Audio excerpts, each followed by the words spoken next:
Hi guys! Welcome back to my channel, and for today's video ay gagawa na naman kami ng lupa ko, at ito nga ang ingredients ng lupa ko: sausage, dry pork, and dry scallop and dry shrimp. Itong shrimp at scallop binababad muna namin sa water para hindi siya masyadong mabaho at hindi siya masyadong malangsa. So ayan na nga guys, dahil matagal-tagal na rin akong hindi nakapag-video, sinikapan kong makapag-video ng radish cake na traditional food every Chinese New Year. So ito na nga yung ingredients. And yung sausage tsaka dry na pork, kailangan muna nating pakuluan at ibabad ng konti sa mainit na tubig para hindi siya mahirap hiwain, kasi hihiwain pa natin siya ng maliliit.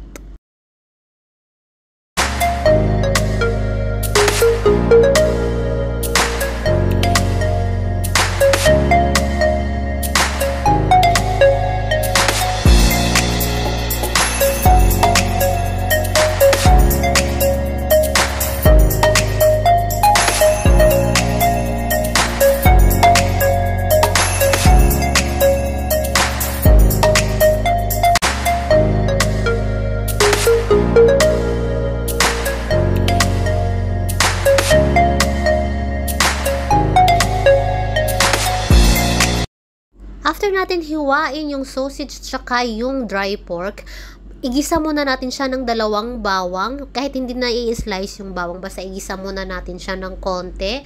Tapos timplahan lang natin siya ng sugar, salt, and pampalasa yung Knorr powder.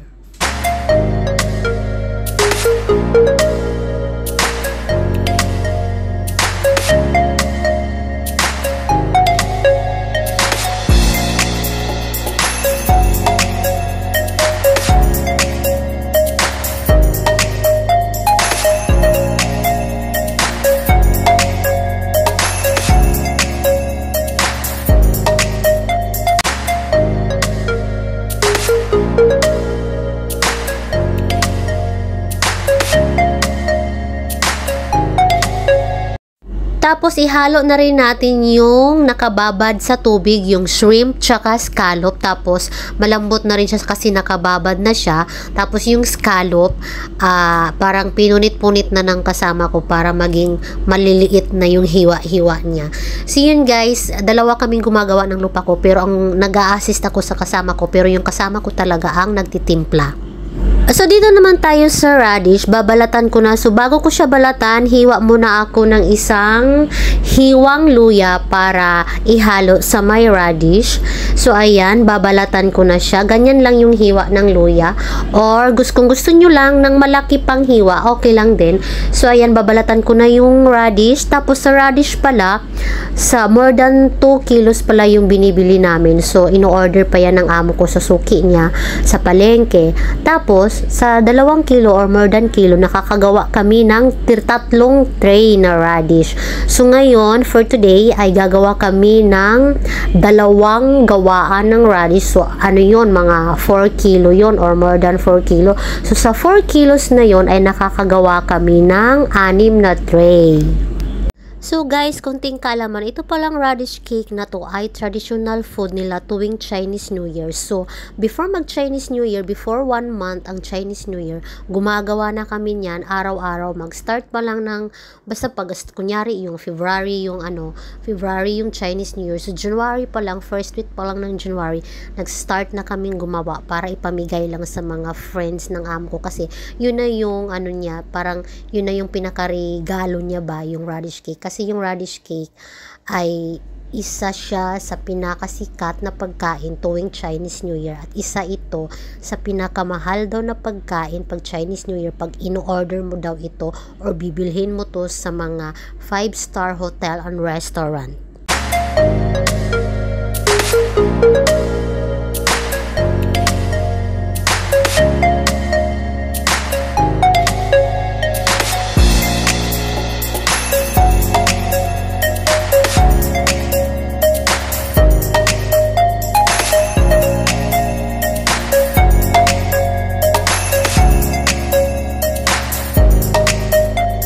Nakakapagod siyang gawin kasi matrabaho siya. Kailangan maaga pa lang, kailangan gabi pa lang naka-order na yung amo ko sa palengke. Tapos kailangan maaga pa lang nag-start na kami kasi nga maghihiwa pa ng mga ingredients. Tapos yung magpe-prepare pa ng mga kailangan.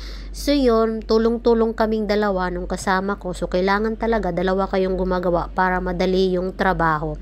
So ayan, pag ito na yung gawain namin araw-araw, wala na akong ibang gagawin kundi ito na lang kasi nakakapagod talaga siya, nakakangalay sa paa at nakakangalay sa kamay. So ito na nga, ikudkurin na natin yung radish. So kailangan ang pagkudkud pala nito ay isang kudkud lang, isang way lang siya para maganda yung kalabasan, maganda yung texture ng radish pag isang way lang yung kudkud niya.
So ayan na, isasalang na natin at pakuluan muna natin ng 5 minutes ang radish na aking kinudkod.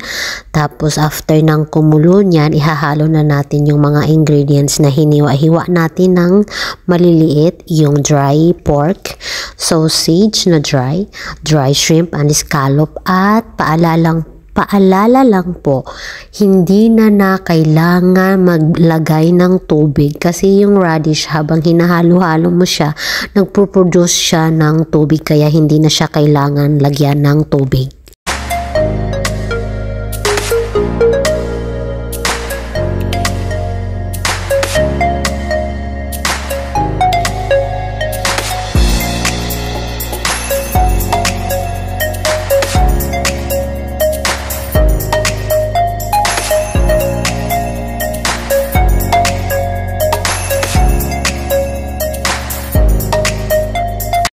Tapos habang hinihintay natin yung radish na maluto, ito yung rice flour, 2 kilo din tong rice flour. Tapos lagyan lang natin ng konting mantika, tapos timplahan lang natin ng asin, sugar, tapos pampalasa yung Knorr powder. Knorr powder kasi ang uso dito sa Hong Kong, guys. Sure kung may iba pang pampalasa dito sa Hong Kong. Basta ang binibili namin dito, Knorr powder, yun yung pampalasa namin dito tuwing nagluluto kami.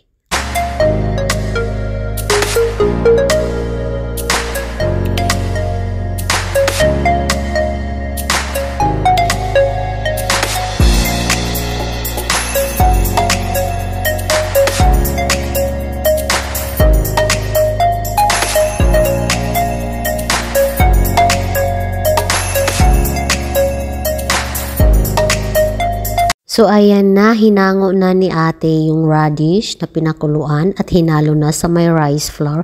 Ihalo-halo lang natin hanggang sa mahalo talaga ng maayos yung rice flour at saka yung radish.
So ayan nga, nagtutubig talaga siya, nagproproduce siya ng tubig habang hinahalo siya. The more siya na hinahalo mo, the more din siya na nagtutubig. Kaya hindi na talaga siya kailangan lagyan ng tubig.